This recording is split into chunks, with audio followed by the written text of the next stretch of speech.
విద్యా వైద్యం వ్యాపారం అయితే సామాన్యులు, మధ్యతరగతి, పేదలు కుదేలయ్యేటువంటి పరిస్థితి ఉంటుంది. ఒకవైపు పిల్లల్ని చదివించుకోలేక, మరొక వైపు ఆరోగ్యాన్ని పరిరక్షించుకోలేక అనేక రకాలైనటువంటి ఇబ్బందుల్లోకి నెట్టివేయబడటం అనేటువంటిది జరుగుతుంది.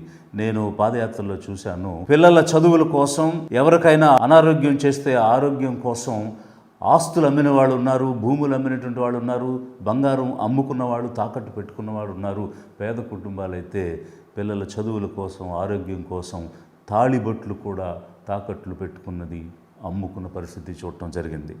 మరి ఇలాంటి పరిస్థితిలో ఒకవైపు విద్యను వ్యాపారం చేసి వేల కోట్లు గడించి ఈరోజు అత్యధికంగా ఆస్తులు ఉన్నటువంటి, డబ్బు ఉన్నటువంటి మంత్రులు ఎవరు అని అంటే మన ఆంధ్రప్రదేశ్ రాష్ట్రంలో కూడా విద్యను వ్యాపారంగా చేసి వేల కోట్లు సాధించినటువంటి వాళ్ళు మంత్రులుగా ఉన్న పరిస్థితి ఒకవైపు ఉంటే, ఇలా ఇంకో 10 మందిని 100 కోట్లు 1000 కోట్లు సంపాదించుకోమని ఈరోజు ప్రభుత్వంలో మంజూరైనటువంటి, గవర్నమెంట్లో శాంక్షన్ అయినటువంటి కొత్తగా వచ్చిన 17 మెడికల్ కాలేజెస్లో 10 మెడికల్ కాలేజెస్ పీపీపీ అని ప్రైవేట్ పరం చేయడానికి, ఇంకో 10 మంది కోటీశ్వరుల్ని తయారు చేయడానికి, బిలియనర్స్ని తయారు చేయడానికి ఈ కూటమి ప్రభుత్వం తెగబడింది. ప్రైవేట్ పరం చేయాలనుకునే కాలేజీలు ఎక్కడంటే ఆదోని, అమలాపురం, బాపట్ల, మదనపల్లి, మార్కాపురం, నర్సీపట్నం, పాలకొల్లు, పార్వతీపురం, పెనుగొండ, పులివెందుల. ఈ 10 ప్లేసెస్లో ఈ పేర్లు విన్నవాళ్ళు ఎవరైనా అవన్నీ కూడా వెనకబడినటువంటి ప్రాంతాలు, మరీ ముఖ్యంగా బీసీలు, మైనారిటీలు, ఎస్సీ ఎస్టీలు నివసించేటువంటి ప్రాంతాలు. అలాంటి వెనుకబడినటువంటి ప్రాంతాలు, వర్గాలు నివసించే ప్రదేశంలో ఉచితమైనటువంటి వైద్యాన్ని అందించాల్సిన ప్రభుత్వం తన బాధ్యతను విస్మరించి చేతులు కడుక్కుని ప్రైవేట్ పరం ఏ విధంగా చేస్తుంది?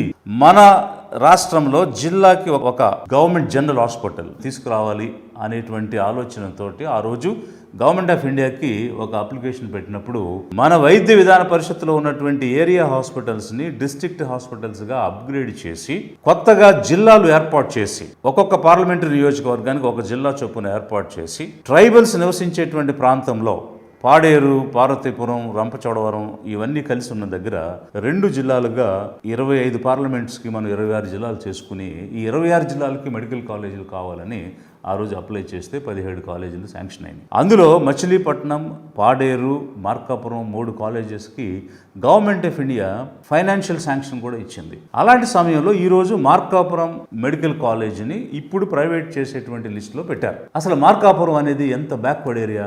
నేను అక్కడ కలెక్టర్గా పనిచేశాను. ఆ పనిచేస్తున్నటువంటి కాలంలో హెల్త్ సర్వీసెస్ ఇంప్రూవ్ చేయాలని, ఆరోగ్యం అందరికీ అందించాలనేటువంటి భావంతో గర్భిణీ స్త్రీలు ప్రసవించేటువంటి విధానం ఎలా ఉంది, వారు ఇళ్లలో ప్రసవిస్తున్నారా, హాస్పిటల్లో వస్తున్నారా, కేర్ దొరుకుతుందా అనేటువంటి అంశాన్ని పదే నెలవారీగా రివ్యూ చేస్తున్న క్రమంలో ఒంగోలు, కందుకూరు ప్రాంతం ఇంచుమించు 44 మండలాల్లో 100% గర్భిణీ స్త్రీలు హాస్పిటల్స్లో, ఇన్స్టిట్యూషన్స్లో డెలివరీ అవుతుంటే ఈ మార్కాపురం ఏరియాలో ఉన్నటువంటి 12 మండలాల్లో 100% అనేది మేము అచీవ్ చేయలేకపోయాం.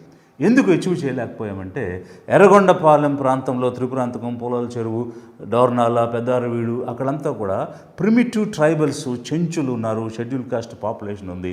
గిద్దలూరు, రాచర్ల, కొమరోలు, అర్ధవీడు, బేస్తవారిపేట, మార్కాపురం ఈ ప్రాంతాల్లో బ్యాక్వర్డ్ క్లాసెస్, మైనారిటీస్ ఎక్కువ ఉన్నారు. ఇక్కడ హెల్త్ సర్వీసెస్ అందుబాటులో లేకపోవడం వల్ల గర్భిణీ స్త్రీలను హాస్పిటల్కి తీసుకెళ్లే క్రమంలో మార్గమధ్యంలోనే డెలివరీ అవ్వడం అనేది, ఇళ్లల్లోనే డెలివరీ అవ్వడం అనేటువంటిది నేను స్వయంగా చూసి దానిని ఇంప్రూవ్ చేయడానికి అక్కడ కూడా 100% హాస్పిటల్స్లో డెలివరీ చేయడానికి ఒక ప్రత్యేకమైనటువంటి చర్యలు తీసుకుని నెల మానిటర్ చేస్తే 1 సంవత్సరం పాటు పనిచేస్తే అప్పుడు మేము అది సాధించడానికి అవకాశం దొరికింది. అంటే అంత వెనకబడినటువంటి మార్కాపురం ఏరియాలో ఒక గవర్నమెంట్ జనరల్ హాస్పిటల్ అనేది రావడం పేద ప్రజలకు ఎంత గొప్ప విషయం. అది ముఖ్యంగా అక్కడ ఉన్నటువంటి వెనుకబడినటువంటి వర్గాలకు ఎంత మేలు జరుగుతుంది. అలాంటి దాన్ని మీరు ప్రైవేట్ పరం చేసి వైద్య విద్యను భారం చేయటం పేదలకు అనేటువంటిది ఏ విధంగా న్యాయం అవుతుంది? మరొక వైపు చూస్తే పులివెందుల, నేను ఉద్యోగానికి రిజైన్ చేశాను జూలై 2023లో. అప్పటికి 80% కంప్లీట్ అయింది. ఎందుకంటే నేను అది సూపర్విజన్ చేస్తున్నాను కాబట్టి నేను స్వయంగా చెప్పగలుగుతున్నాను.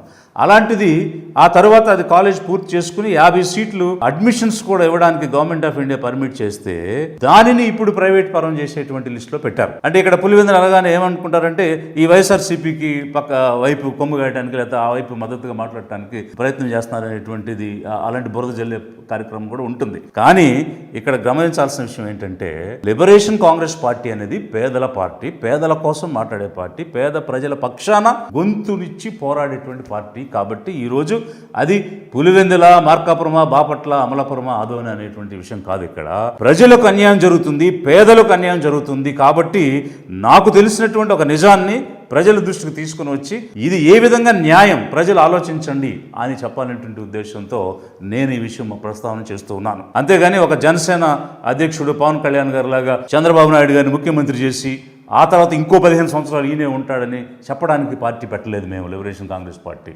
మేము పేదల నాయకత్వంలో అధికారంలోకి రావడానికి ఈ పార్టీని స్థాపించి ముందుకు రావడం జరిగింది. అయితే ఇక్కడ ఇప్పటికే నిర్మాణం అయినటువంటి కాలేజీలు మిగిలినటువంటి బ్యాలెన్స్ వర్క్స్ ఏమైనా ఉంటే కంప్లీట్ చేసి గవర్నమెంట్ నడిపించకుండా ఈ 10 కాలేజీలు కూడా నడపడానికి మాక్సిమం ఒక 1000 crores అయితే సరిపోద్ది. మీరు కేవలం ఆంధ్రప్రదేశ్లో ఒక టౌన్ ని నిర్మించడానికి 30,000 కోట్లు అప్పు చేశారు, 50,000 కోట్లు వర్కులు ఇచ్చారు కేవలం ఆంధ్రప్రదేశ్ రాష్ట్రంలో ఒక చిన్న టౌన్ నిర్మాణం చేయడానికి. అలాంటిది లక్షల మందికి ఆరోగ్యాన్ని, వైద్యాన్ని, వైద్య విద్యను ఇచ్చేటువంటి ఈ 10 చోట్ల జరిగే కట్టబోయే మెడికల్ కాలేజీకి కేవలం ఒక 1000 కూడా అవసరం లేదు. బట్ హయ్యర్ సైడ్ ఒక 1000 కోట్లు అనుకున్నా కూడా 1000 కోట్లు ప్రభుత్వం పెట్టలేదా? 50 ఎకరాలు ఒక్కొక్క చోట ఉన్నటువంటి భూముల్ని ఇప్పటికే నిర్మాణం చేసినటువంటి ఆస్తుల్ని మీరు ప్రైవేట్ వ్యక్తులకు ఇవ్వడానికి, ఈ భూముల ద్వారా ఈ మెడికల్ కాలేజీల ద్వారా వాళ్ళు ప్రాఫిట్స్ సంపాదించుకోవడానికి ఈ ప్రైవేట్ పరం చేస్తున్నారు. ఇక్కడ కర్ణాటకలో, మహారాష్ట్రలో, రాజస్థాన్లో కూడా ఈ విధానం పాటించారు. కర్ణాటకలో ప్రైవేట్ కాలేజీలు చాలా ఉన్నాయి. అక్కడ ఇలాంటి మోడల్స్ ప్రవేశపెట్టి మహారాష్ట్ర, రాజస్థాన్లో కూడా వైద్యం భారం అయిపోయింది, వైద్య విద్య భారం అయిపోయింది. పేదవాళ్ళు ఆ విద్యను అందుకోలేకపోతున్నారు. పేదవాళ్ళు ఆ మెడికల్ కాలేజ్ ద్వారా నడిచేటువంటి హాస్పిటల్స్కి వెళ్ళి వాళ్ళ వైద్యాన్ని పొందలేకపోతున్నారు, అక్కడ ఫీజులు చెల్లించలేకపోతున్నారు. ఇది స్పష్టంగా కనిపిస్తుంది. పక్కనటువంటి రాష్ట్రాల్లో చేసిన ప్రయోగంలో వచ్చినటువంటి ఫలితాలు కళ్ళ ముందు కనిపిస్తున్నా కూడా తిరిగి మళ్ళీ ప్రైవేట్ పరంగా ఈ గవర్నమెంట్ కాలేజీలు ఎట్లా చేస్తాము? పైగా గవర్నమెంట్లో శాంక్షన్ అయిన కాలేజీల్ని ప్రైవేట్ వ్యక్తులకు ఇవ్వడం ఏమిటి? ఇది ఏ రకంగా వివేకమైనటువంటి చర్య అనుకుంటాము? ఇది సంపద సృష్టి అని ఏ విధంగా అనుకుంటాము? ప్రజలు ఆలోచించాలి. ఇలాంటి భయంకరమైనటువంటి నిర్ణయాలు, ప్రజా వ్యతిరేక నిర్ణయాలు, పేదల వ్యతిరేక నిర్ణయాలు ఈ కూటమి ప్రభుత్వం తీసుకుంటుంటే ప్రజలు గమనించి ఆలోచించి ఒక నిర్ణయానికి రావాల్సిన అవసరం ఉంది. ఎందుకనంటే ఈ వైద్య విద్యను పొందాలంటే ధనవంతులే పొందగలుగుతారు, అంతంత ఫీజులు ధనవంతులే చెల్లించగలుగుతారు. ఇక్కడ ఈక్విటీ అనేది, ఈక్వాలిటీ అనేటువంటిది లేకుండా పోతుంది, సమన్యాయం అనేటువంటిది దొరకకుండా పోతుంది, సమానత్వం అనేటువంటిది లేకుండా పోతుంది. పేదల కుటుంబాల్లో పుట్టిన వాళ్ళు ఈ వైద్య విద్య నేర్చుకోకూడదా? వాళ్ళు డాక్టర్లు అవ్వకూడదా? వాళ్ళు డాక్టర్లు అయ్యి మిగిలినటువంటి సమాజంతో పాటు వాళ్ళు కూడా సమానంగా ఎదగకూడదా? అలా ఎదగకుండా ఉండడానికే కదా ఈ రకమైనటువంటి కుట్రలన్నీ జరుగుతున్నాయి, అన్యాయమైనటువంటి చర్యలు జరుగుతున్నాయి. గతంలో జిల్లా మొత్తానికి ఒక జనరల్ హాస్పిటల్ కూడా లేనటువంటి పరిస్థితి ఉండేది. ఉదాహరణకి ప్రకాశం జిల్లా తీసుకుంటే ఎక్కడో 140 కిలోమీటర్లు గిద్దలూరు నుంచి ఒంగోలుకు వస్తే అక్కడ సరైన వైద్య సదుపాయం లేదంటే గుంటూరు జనరల్ హాస్పిటల్కి వెళ్ళండి అని ఈనాటికి కూడా రెఫర్ చేసేటువంటి పరిస్థితి ఉంది. ఎక్కడో బందర్లో ఉన్నటువంటి వాళ్ళకి ఇబ్బంది కలిగితే విజయవాడ కాదు, వాళ్ళని కూడా గుంటూరు జనరల్ హాస్పిటల్కి వెళ్ళండి అని రెఫర్ చేసేటువంటి పరిస్థితి ఉంది. అంటే 100-150 కిలోమీటర్లు ఇప్పటికీ వెళ్ళి జనరల్ హాస్పిటల్స్లో ట్రీట్మెంట్ చేసుకునే పరిస్థితి. అంటే గవర్నమెంట్ హాస్పిటల్స్లో సరైనటువంటి సదుపాయాలు లేవు. ఈవెన్ ఉన్నటువంటి జనరల్ హాస్పిటల్స్లో కూడా సరైనటువంటి సదుపాయాలు లేవు, సరైన ఎక్విప్మెంట్స్ లేవు, టెక్నాలజీ అప్గ్రేడేషన్ లేదు. అందువల్ల పాత కాలేజీలు, పాత హాస్పిటల్స్ దగ్గరికి ఈ ప్రాంతం మొత్తం గుంటూరు వెళ్ళండి, ఆ ప్రాంతం మొత్తం కాకినాడ వెళ్ళండి, విశాఖపట్నం వెళ్ళండి, కర్నూలు వెళ్ళండి అని చెప్పే పరిస్థితి ఉంటే అలాంటి సందర్భంలో మరి జిల్లాకి కనీసం ఒక జనరల్ హాస్పిటల్ అనేది లేకపోతే పేదవాళ్ళు ఎలా వైద్యం పొందుతారు? కోవిడ్ సమయంలో నిజంగా పేదలకు జబ్బు వస్తే వాళ్ళు హాస్పిటల్కి వెళితే వరండాల్లో పడుకోబెట్టారు పేషెంట్స్ని, బెడ్స్ లేక వాళ్ళకి కనీసం లోపలికి ఎంట్రీ కూడా దొరకనటువంటి పరిస్థితి ఉంది. అలాంటి విపత్తు వచ్చినప్పుడు ఎవరికి వైద్యం దొరుకుతుంది? ఉన్న వాళ్ళకు దొరుకుతుంది, ధనవంతులకు దొరుకుతుంది, పేదలకు దొరకదు కదా.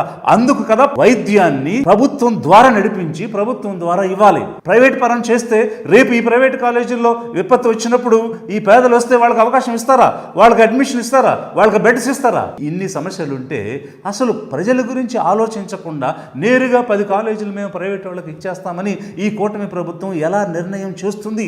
ఎంత అన్యాయం ఇది! ఈరోజు జిల్లాల వారీగా చూసుకుంటే కొత్తగా ప్రతిపాదించిన కాలేజీలు కర్నూలు ఇప్పుడు కొత్తగా ఏర్పడిన కర్నూలు జిల్లాలో ఆదోనికి ఒకటి ఎక్స్ట్రా వచ్చింది, కడపకి పులివెందులో ఒకటి ఎక్స్ట్రా వచ్చింది, ప్రకాశానికి మార్కాపురంలో ఒకటి ఎక్స్ట్రా వచ్చింది. ఒకసారి చూడండి, మార్కాపురం కానీ పులివెందులు కానీ ఆదోని కానీ ఎంత వెనుకబడిన ప్రాంతాలు, అత్యధికంగా బీసీ మైనారిటీలు జీవించేటువంటి ప్రాంతాలు. అందువల్ల ఆ జిల్లాల్లో 2వ మెడికల్ కాలేజీ కూడా ప్రతిపాదించడం జరిగింది. విచిత్రం ఏంటంటే ఈ ముఖ్యమంత్రి గారి చిత్తూరు జిల్లా ఉంది, కానీ గవర్నమెంట్ మెడికల్ కాలేజ్ కానీ గవర్నమెంట్ జనరల్ హాస్పిటల్ కానీ ఈ రాష్ట్రంలో లేని ఏకైక జిల్లా చిత్తూరు జిల్లా. అక్కడ ఉన్న ఒకే ఒక డిస్ట్రిక్ట్ హెడ్ క్వార్టర్స్ హాస్పిటల్ని ప్రైవేట్ పరం చేసి ఏనాడో అపోలో వాళ్ళకి ఇచ్చేశారు. దీన్ని బట్టి మనం ప్రజలు అర్థం చేసుకోవాలి. కొన్ని ఇన్సూరెన్స్ కంపెనీని పెంచడం కోసం, కొంతమంది ప్రైవేట్ వ్యక్తులను కోటీశ్వరులను చేయడం కోసమేనా ఇలా జరిగితే పేద కుటుంబాల్లో నుంచి వచ్చిన వాళ్ళకి మెడికల్ సీట్లు రావు. వాళ్ళు అంతంత ఫీజులు చెల్లించి డాక్టర్లు అవ్వలేరు. వాళ్ళకి జబ్బులు వస్తే నయం చేసుకోవడానికి కావాల్సిన టెస్టులు చేయించుకోలేరు, స్క్రీనింగ్ చేయించుకోలేరు, ఎంఆర్ఐలు చేయించుకోలేరు, స్కానింగ్లు చేయించుకోలేరు, అంతకు సంబంధించిన డబ్బులు ఇవ్వలేరు, మందులు కొనుక్కోలేరు. మరి ఆరోగ్యం ఒకవైపు దూరం అయిపోయి పిల్లలకు చదువు ఇంకోవైపు దూరం అయిపోతే ఈ పేదలు ఈ రాష్ట్రంలో ప్రజలు కాదా? ఈ సామాన్యులు ఈ రాష్ట్రంలో ప్రజలు కాదా? వాళ్ళకి ఇవ్వాల్సింది ప్రభుత్వంకు ఉన్నటువంటి బాధ్యత ఉచితమైనటువంటి వైద్యం, ఉచితమైనటువంటి విద్య. అది మానేసేసి కార్పొరేట్ల కోసం, ఇన్సూరెన్స్ కంపెనీల కోసం ఈ ప్రభుత్వం పనిచేస్తుంది. లిబరేషన్ కాంగ్రెస్ పార్టీ ఈ కూటమి ప్రభుత్వాన్ని డిమాండ్ చేస్తుంది, మీరు ప్రైవేట్ పరం చేయాలి మెడికల్ కాలేజీల నిర్ణయం ఉపసంహరించుకోండి, వెనక్కి తీసుకోండి. ఈ 10 కాలేజీలు కూడా ప్రభుత్వమే నిర్మించాలి, ప్రభుత్వమే నడపాలి, ఉచితంగా వైద్యాన్ని అందించాలి. ఒకవేళ మీరు ఉపసంహరించుకోకపోతే దీనికోసం ఎంతటికైనా సరే మేము ముందుకొస్తాము. రేపు 2029లో పేదల ప్రభుత్వం మాతో ఏర్పడినప్పుడు మీరు లీజుకి ఇచ్చిన, ప్రైవేట్ పరం చేసిన అవన్నీ వెనక్కి తీసుకుని ప్రభుత్వం ద్వారా నడిపిస్తాము.